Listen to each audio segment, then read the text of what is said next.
ദല്ലാൾ നന്ദകുമാറിനെ കണ്ടത് തെറ്റ്, BJP നേതാവ് ജാവേദ്കറെ കണ്ടത് തെറ്റില്ല എന്നാണ് ഇന്ന്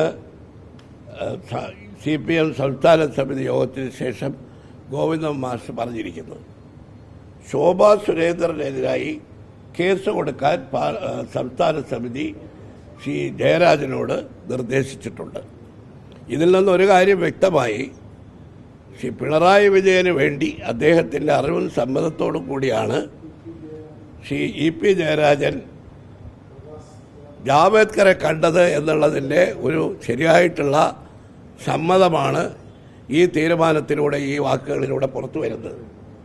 CPM BJP ഡീലിൻ്റെയും മുഖ്യമന്ത്രി പിണറായി വിജയൻ്റെ കേസുകളുടെയും അരമന രഹസ്യങ്ങൾ പുറത്തു വരുമെന്ന് ഭയന്നാണ് ഇടതുമുന്നണി കൺവീനർ EP ജയരാജനെതിരെ പാർട്ടി നടപടിയെടുക്കാത്തത് എന്നാണ് ഞങ്ങൾക്ക് തോന്നുന്നത്.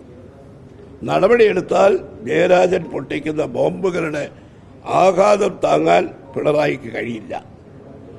നെയ്യാറ്റിൻകര ഉപതെരഞ്ഞെടുപ്പ് വോട്ടെടുപ്പ് നടക്കുന്ന ദിവസം അന്നത്തെ പ്രതിപക്ഷ നേതാവ് ശ്രീ VS അച്യുതാനന്ദൻ TP ചന്ദ്രശേഖരൻ്റെ വിധവയായ KK രമയെ കണ്ട് CPMനെ വൻ പ്രതിരോധത്തിലാക്കിയതിന് സമാനമായിട്ടാണ് ജയരാജൻ ലോക്സഭാ തെരഞ്ഞെടുപ്പ് ദിവസം തൻ്റെ തുറന്നു പറച്ചിൽ BJP ശോഭാ സുരേന്ദ്രനെ കണ്ടു എന്ന് താൻ തുറന്നു പറച്ചിൽ നടത്തിയത്.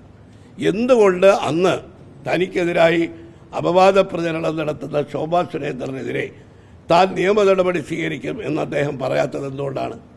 ഇന്ന് ജയരാജനെ രക്ഷിക്കാനും പിണറായിയെ രക്ഷിക്കാനും സംസ്ഥാന സമിതി അദ്ദേഹത്തിന് കൊടുത്ത നിർദ്ദേശമാണ് ശോഭാ സുരേന്ദ്രനെതിരെ കേസ് കൊടുക്കുക.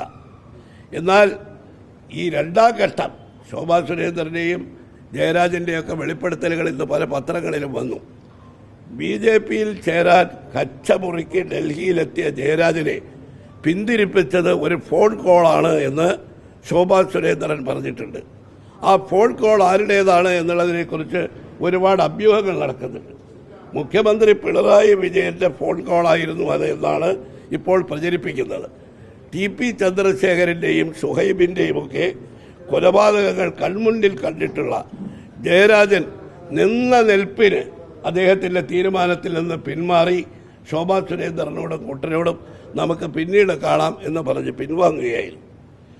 ഈ അദ്ദേഹത്തിൻ്റെ ജയരാജൻ്റെ വൈദേഹ റിസോർട്ടിൽ ED പരിശോധനയ്ക്ക് എത്തുന്നത് മാർച്ച് 2-ാം തീയതിയായിരുന്നു.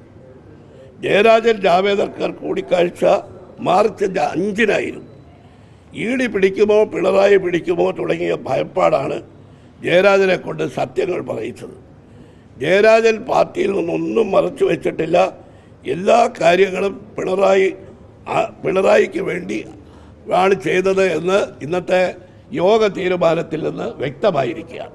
ഇതിലൂടെ ജയരാജൻ പിണറായിക്ക് വേണ്ടിയാണ് ഈ കൂടിക്കാഴ്ച നടത്തിയതും ഇത്തരത്തിലുള്ള ചർച്ചകൾ നടത്തിയതും എന്നുള്ളതിന് വ്യക്തമായ തെളിവാണ്.